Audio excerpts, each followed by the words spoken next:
Hey everybody, welcome back. You are joining us hopefully for our fourth or fifth video. I've lost count at this point, but Right. I want to welcome you back. My name is Erin Daiber. I'm the founder of Well Balanced Accountants, and this is Nikki Winston, another CPA exam guru, and we have been answering your top 10 most frequently asked questions. Our goal in all of this is to really answer those questions, support you on your journey to CPA. So we've covered a lot of different topics over the last few days. So we've talked about, how we got to where we are, how we ultimately passed the exams, why we do what we do, everything from exam advice to scheduling and planning and all of it. So if you've missed any of those videos, make sure you go back, check those out. There's a lot of good information in there. Yes. And so today we're going to tackle some really big heavy hitter questions. I think this is these are some big ones. So we're going to be talking about juggling the exam when you have a full-time job and a family. And if you don't have a family, if you don't have kids, you've got friends, you've got other outside responsibilities, all of that will apply. Yeah. And Social included. yeah, exactly. I think this really applies to everybody. It's really just about juggling your life and Right. And we're also going to talk about, we're going to revisit some conversations from previous videos around motivation and how to bounce back from a failure, because I think a lot of us experienced that and it's really important. And we'll talk about when you pass, what do we do next? So that's exciting. We're not all doom and gloom over here, right? We're still passing this exam. So we're excited to dive in. Do you want to give everyone a little background about yourself, Nikki, before we start? Sure. Hey, y'all. I am Nikki Winston, founder of the Winston CPA Group. And as Erin mentioned, we are doing this because we love it, because we have gotten all of your emails and DMs on social media just about the exam overall, how to get started, how to study, what happens when you pass, what if I'm a mom, what if I work full time. So we are sharing our expertise as well as our experiences to help y'all get over the hump and get to the glory of becoming a CPA. So like Erin said, this is not going to be all brutal and pain, but we do want to be realistic that it is a journey, it is a challenge, but there is a huge reward for you at the end when you get that congratulatory letter and that license in the mail. So happy to do this. Like Erin said, I've lost count. I think this is 4 or 5, something like that. But either way, plenty more to come. So again, if you have any questions that you would like us to answer specifically about the CPA, about juggling, about your career, then definitely hit me up on Instagram at Nick Winston CPA or Erin at Well Balanced Accountants.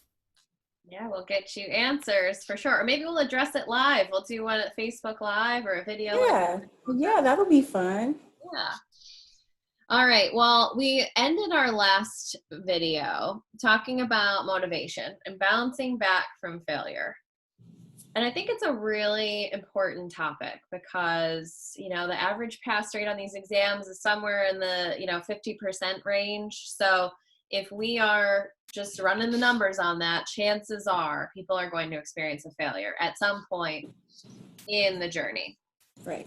So we talked a little bit about kind of getting back motivated after a failure, and what other tips, or I guess I just want to close the loop and see if there's anything else you wanted to add about motivation, retakes, things like that, any best practices? So in my old office, I used to have this message on my whiteboard that said, this is a short-term sacrifice for a long-term gain. Love it. It is just a few months, what seems like a few months of your life to have a lifetime of benefits, to have a prestigious credential as a certified public accountant behind your name. And it's just we're looked at as the experts in the industry when it comes to accounting. So we'll touch on some of the benefits and the opportunities that arise once you pass. But I think Erin and I can both attest to the fact that there's a world of opportunities that open. If somebody is looking for a tax expert, for somebody to keep their books, the first person they're going to look to is a CPA, because there's an accountant and there's a CPA. And so there's just an additional level of expertise, of practice, of education, and many other requirements that we have met in order to earn this credential. So I just want y'all to keep that in mind, that you're going to have those frustrating moments. You're going to have those moments where all of your friends are going to happy hour and you're going home to bury yourself in a book. But it's to your benefit. And a lot of people might not understand that journey, but just make sure that you have a support system, people who understand what you're doing, whether it be your family or your employer.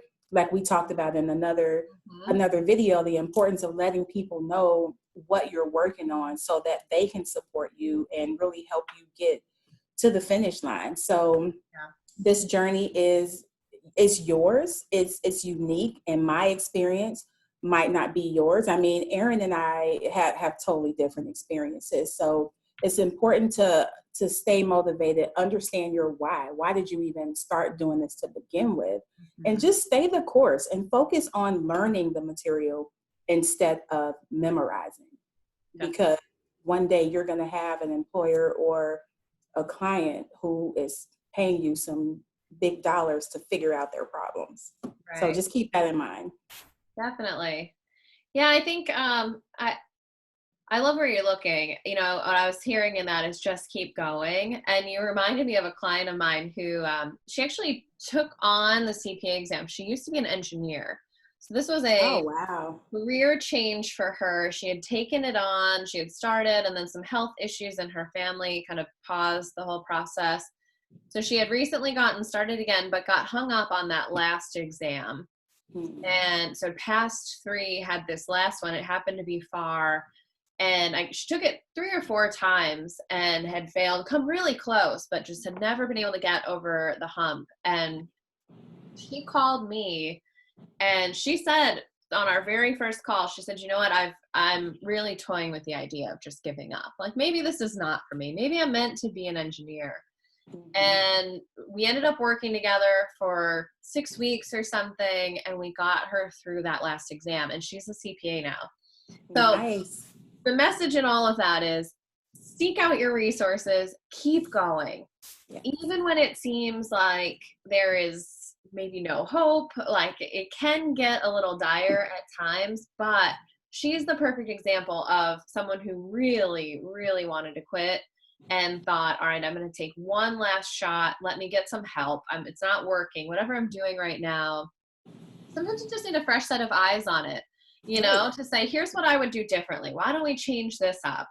Or to help you like we talked about, sort of reimagine your relationship with the exam. So just need to shake it up a little bit sometimes and give it another go.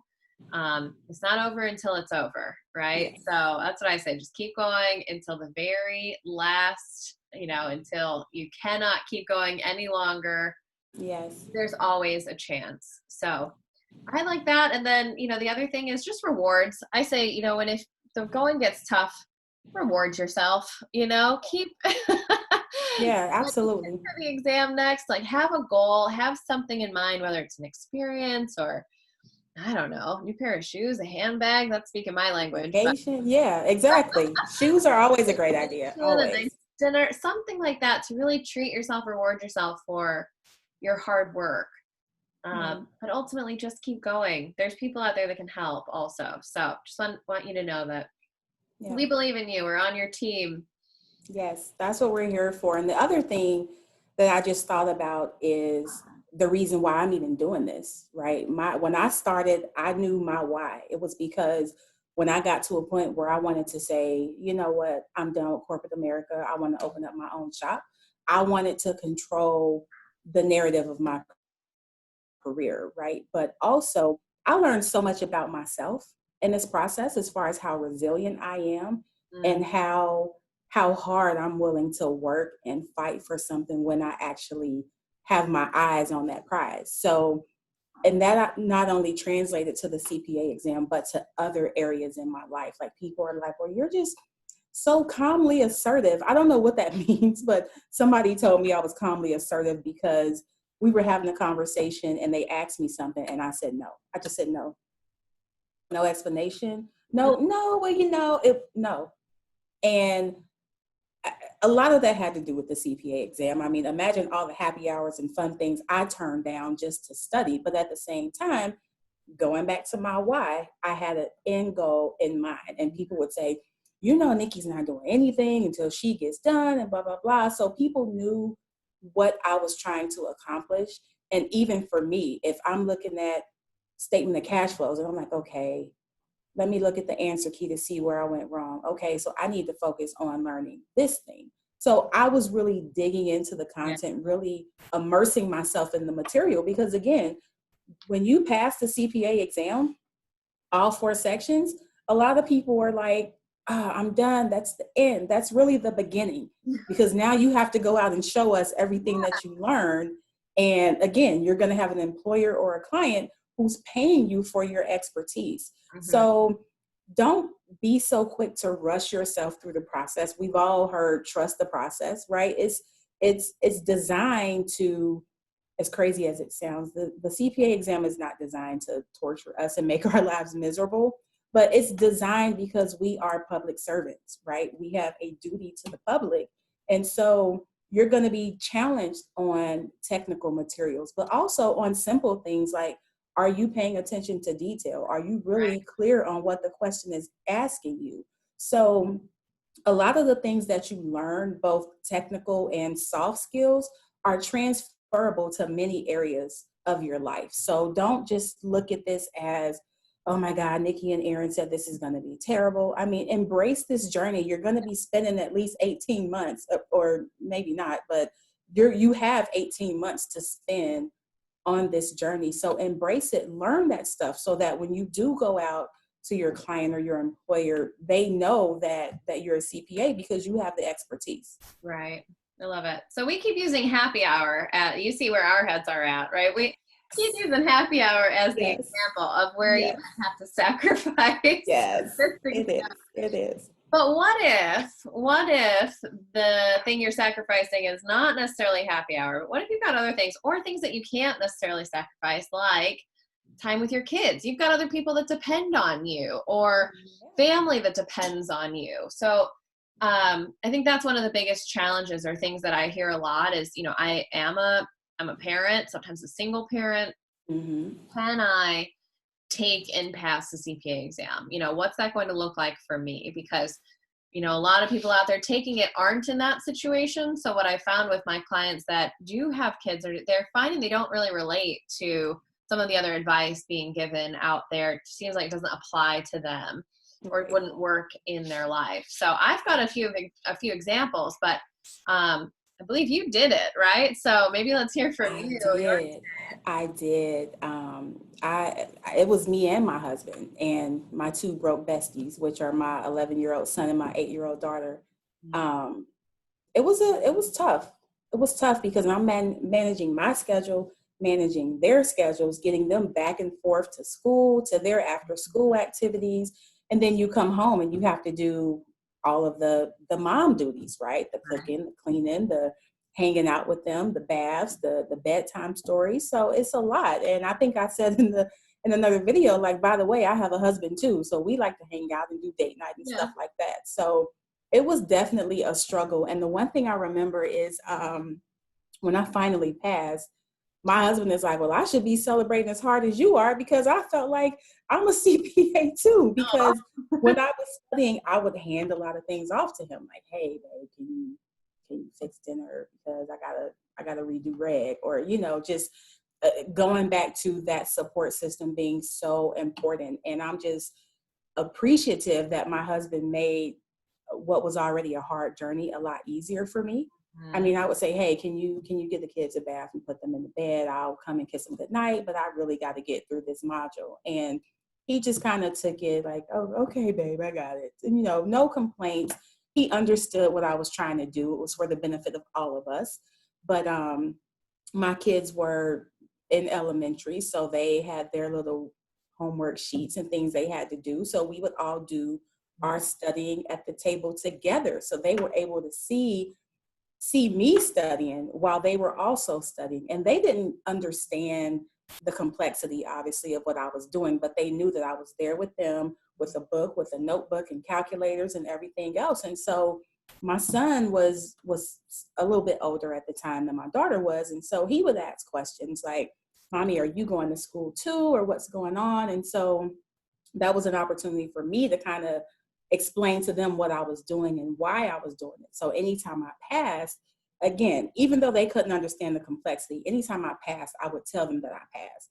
They would say, oh, good job, Mommy. They didn't know what they were saying good job for, but they saw the effort. They saw the work that I put in. So now that I can talk about this exam in past tense, they always are like, well, I told my friend that you were a CPA, right? A CPA, right, Mommy? And then they start asking me all these questions. And so it kind of shows them that I'm out here doing the work. And as a mom, we all have those struggles, whether you work inside your home or outside the home, regardless of what you do, how much money you make, what you look like. If you're a mother, we all share the same struggle.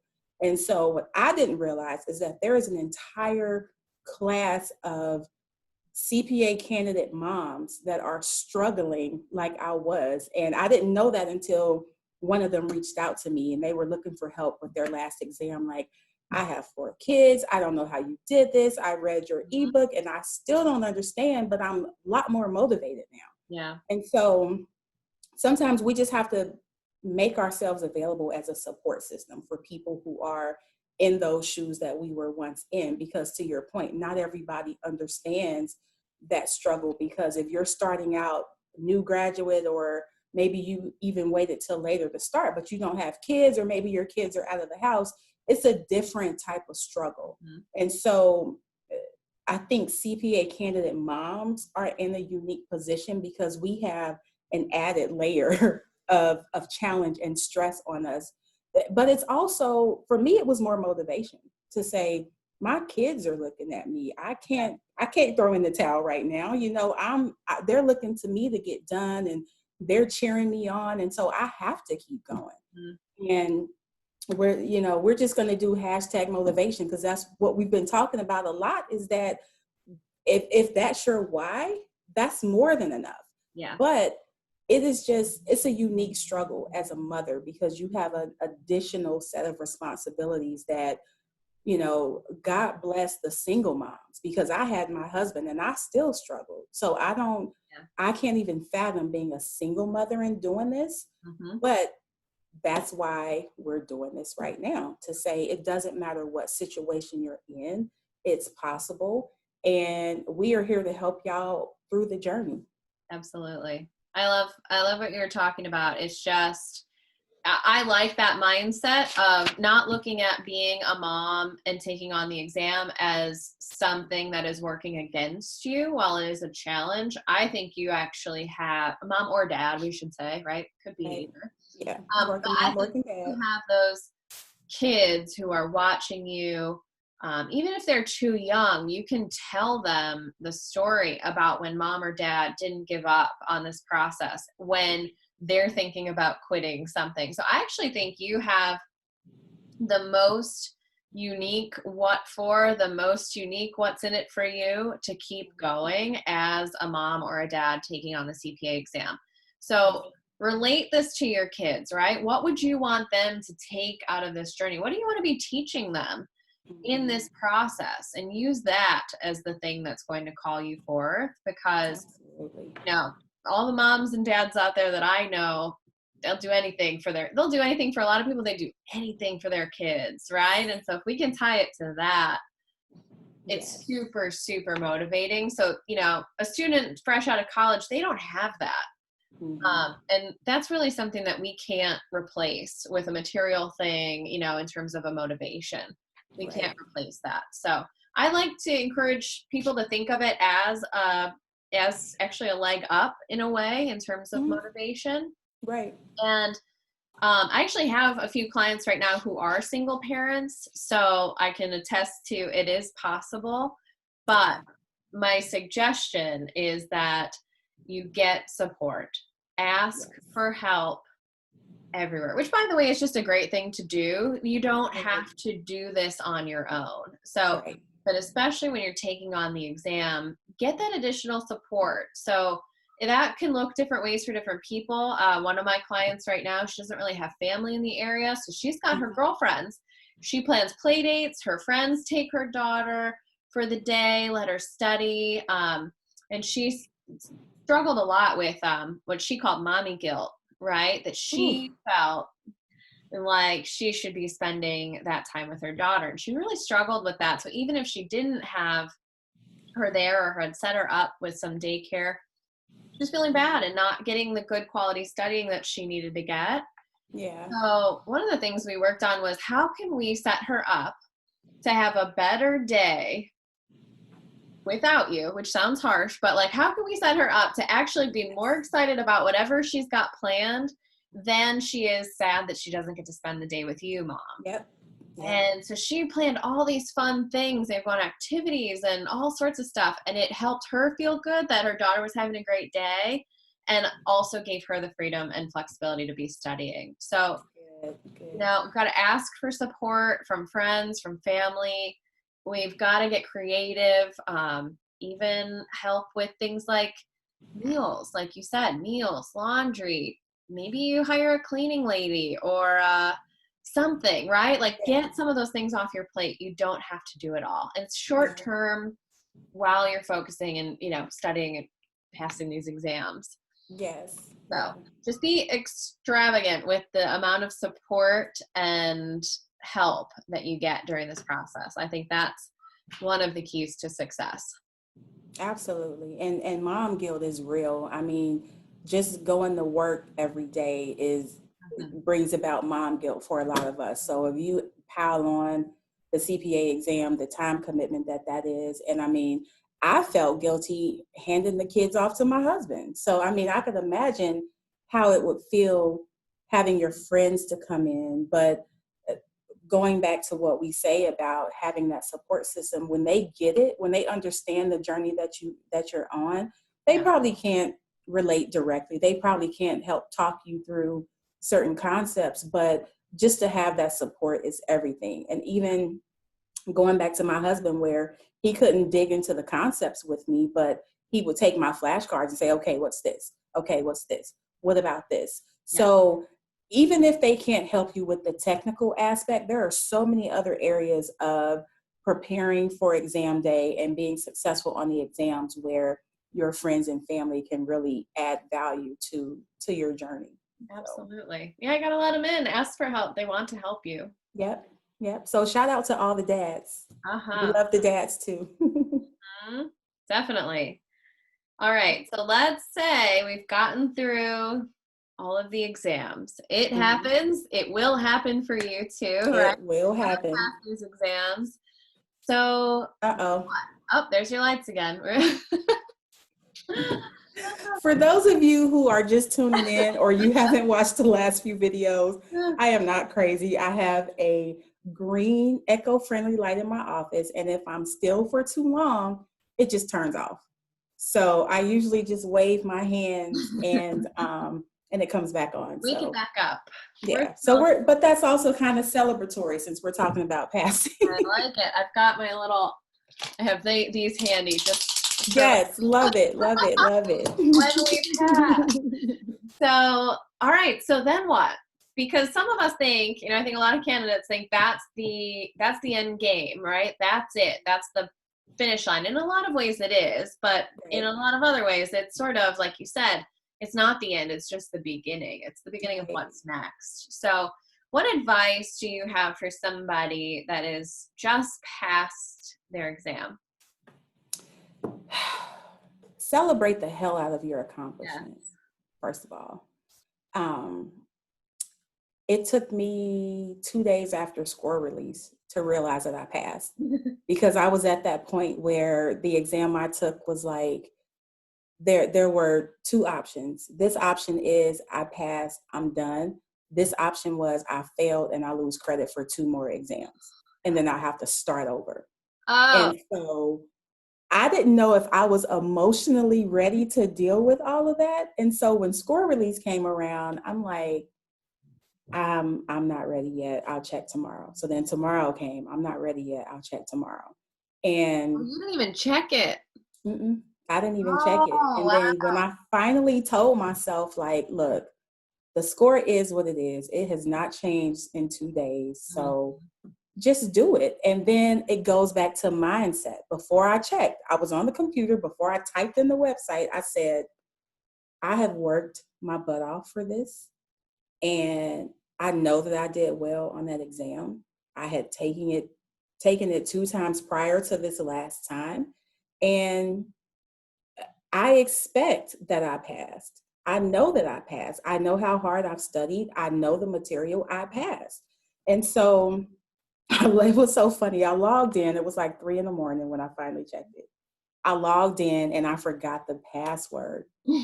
And so now I have to go through this whole password reset. And usually when you reset your password, it's like, okay, now that it's reset, you log in again.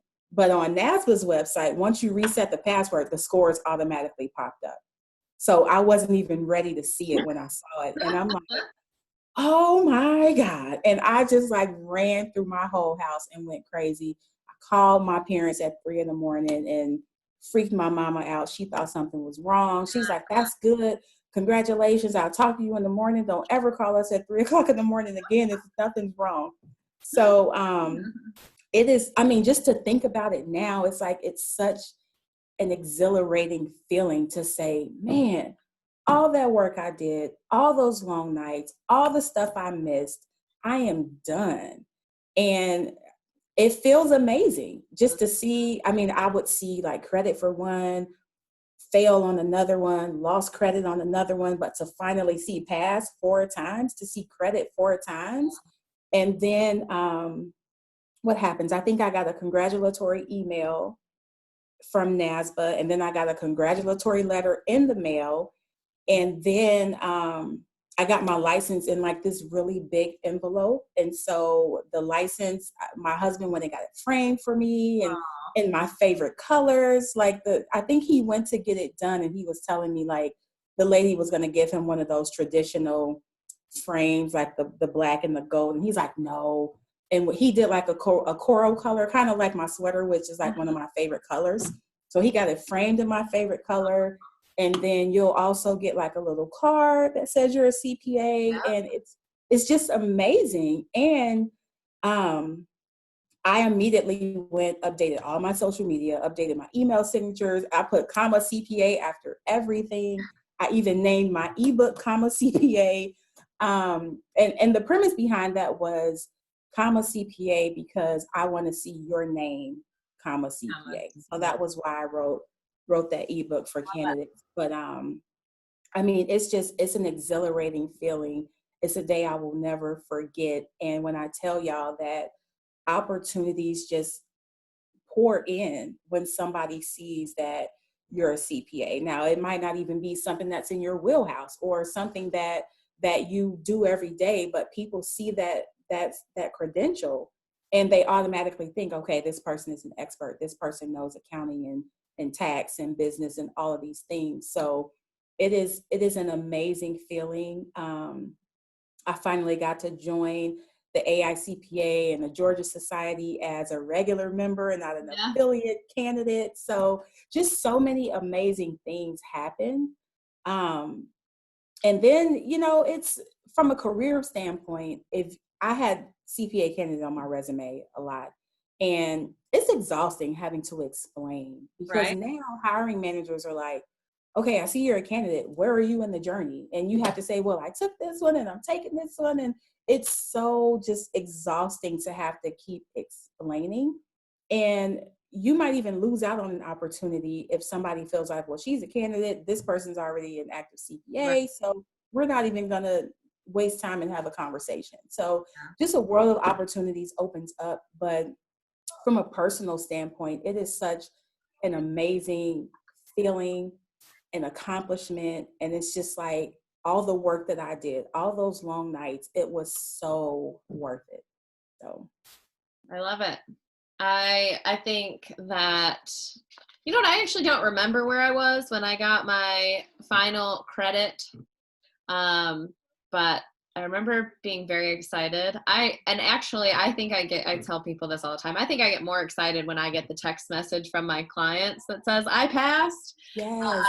I just, that's when my heart hurts that I'm not in the same city as a lot of my clients, because I would love to go and just celebrate. And so we'll actually do a separate call to celebrate and acknowledge that it's over. So I'm totally on board with the celebration. And yeah, I think the challenge with it, definitely give yourself a break, reward yourself somehow, shout it from the rooftops, put your CPA on everything. Yes. But I think what's important is, the thing that I see happening a lot is that this is sort of the last checkbox, right? The last thing we need to tick off that says, okay, I'm like established in my career now.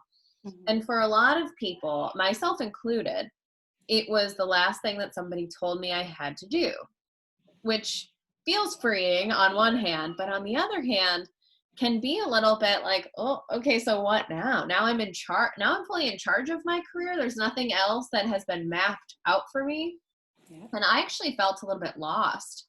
Not right away, but maybe after a year and a half or so, where I started to feel like, okay, well, is this what I'm going to do for the rest of my life or what? And there wasn't that clear roadmap. So one of the things that I recommend after you kind of have your cooling off period and you're feeling sort of back to normal. Yeah, you're coming down off. Exactly. Is to set another goal, right? Set an intention for your career, maybe something you want to learn or a skill you want to develop, whether that's through your work experience or, if you've got maybe a dream company, but you don't feel qualified yet, start to think about what those skills are, or a dream job, right? What those skills are that you would need to develop to be more qualified for that role. Yeah. That way you still feel like you're making progress in your career and you don't ever feel like you're stagnating. Right. So that's something that, I'll be honest, I didn't necessarily do, and I wish I had. And I ultimately landed exactly where I need to be doing this type of work.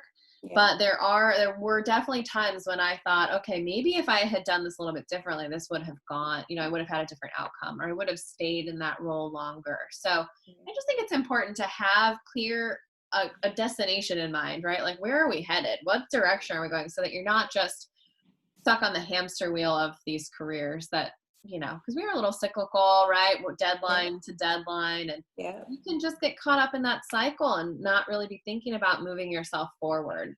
Right. And so, going back to owning your career, right? And creating these additional opportunities for yourself when you pass, especially if you're taking the exams and working in a full-time job. Once you're a CPA, go back to your boss and have that conversation to say, hey, I'm a CPA now. I've acquired this expertise. I'm ready to do something else. So to Erin's point, set some goals about now that you've gotten to this amazing, landmark, if you will, in your career. What's next for you? And figure out if this is the place, if this is the employer where you can actually grow your career and really reap the benefits of being a CPA. Because there are employers who will say, hey, you passed, congratulations, and go back to your cube now.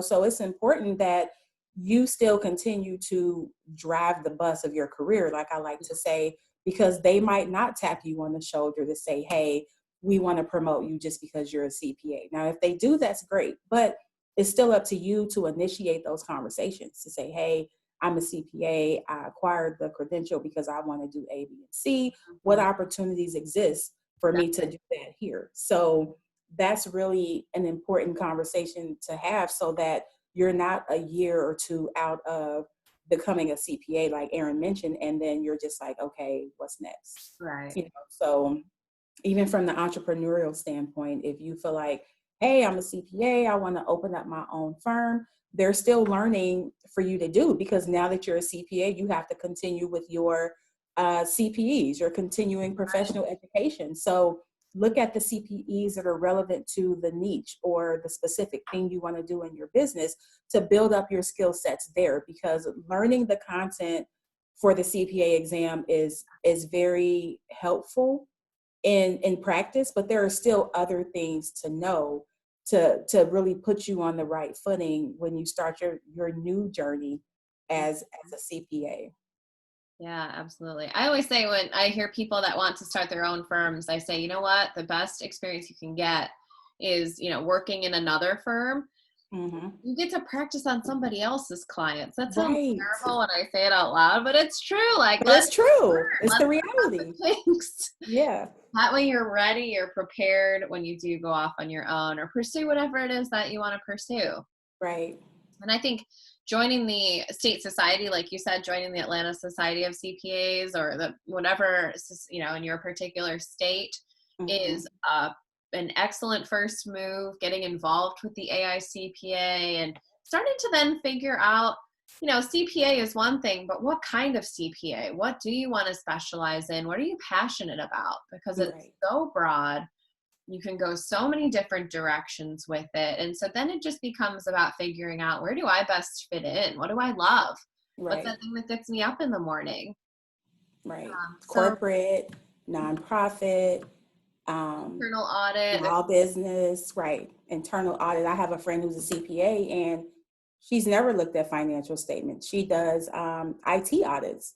Mm-hmm. So, still in the realm of audit, but not the traditional financial statement audits that we think of. So there are just so many different avenues that you can take once you get that credential, and you don't have to, what's the word, pigeonhole yourself into, trying to stay in trying to stay in one lane. There's so many different things that you can do once you get that license. So the career opportunities are endless almost. Yeah. I like what you look to, just to kind of cap off. If your company, the company where you're at, if you don't feel like they're appreciating that effort, I think it's totally a fair Yeah. conversation to say, Yeah. look, maybe this isn't the right place, right? Or for you to Right. think about, if they're not appreciating the effort, if they're not appreciating this credential, this level of expertise, maybe it's not the place where you can fully bloom or blossom, right? Right. Maybe you need to think about going somewhere else. Right. Taking advantage of some of those opportunities. Yeah. I mean, and this, if nothing else, if you have to leave that company, at least you've had that conversation and you're clear on that. And there's no question about why you're leaving. You and the manager have both agreed that this doesn't align with your career aspirations. And so if you're in a place that's not beneficial, that's not healthy for you physically or mentally, then it's in your best interest to leave. Mm-hmm. So, Well, there's so many options. Don't get yes, overwhelmed by it. Do your yes. research. Just meet people, talk to people, see what they've done, see what they're doing, and Mhm. use that too. Use it in the meantime as motivation to get through with your CPA. I mean, Right. that there's a lot, to your point, there are so many things out there and available once you've passed. So Mhm.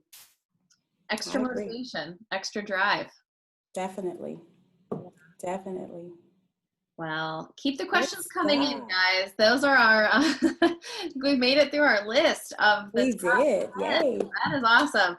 I hope that everybody watching found it super valuable. I know I wish I knew some of this stuff back when I was in the process and when I was in Same. early in my career. So that was our goal, was just to share information that we felt would be helpful for our clients and other people that are pursuing the exam. Yep. And we'll keep doing this. As long as the questions keep coming and you like it, we are happy to share our experience and our knowledge with you. Yep. Definitely. So if you have questions, if you have feedback, if you enjoyed these videos, definitely let us know. This happened out of demand because people were constantly asking for it. And so if you have questions, if you have any thoughts or feedback, definitely hit us up on social media. I'm at Nick Winston. Erin is at Well Balanced Accountants. And this has been so fun, Erin. I've really enjoyed doing this. So even though we're concluding this series, we're not concluding We are this initiative not. overall. We are still here, working with our clients, helping them be successful on the exam. And we just want to share this stuff because I know that we tend to get caught up in the technical pieces, right? Do I need to know COSO? What about this? What about that? But as we've mentioned so many times before, there are so many facets or components to the CPA exam that a lot of the review courses won't really touch on the what I call the soft preparation, which is that motivation, which is understanding the time commitment, setting timelines, realistic timelines for yourself to really get through it. So we are here to help you be successful. And like Erin said, keep your questions coming, and we look forward to the next video. Absolutely. We'll see you all soon.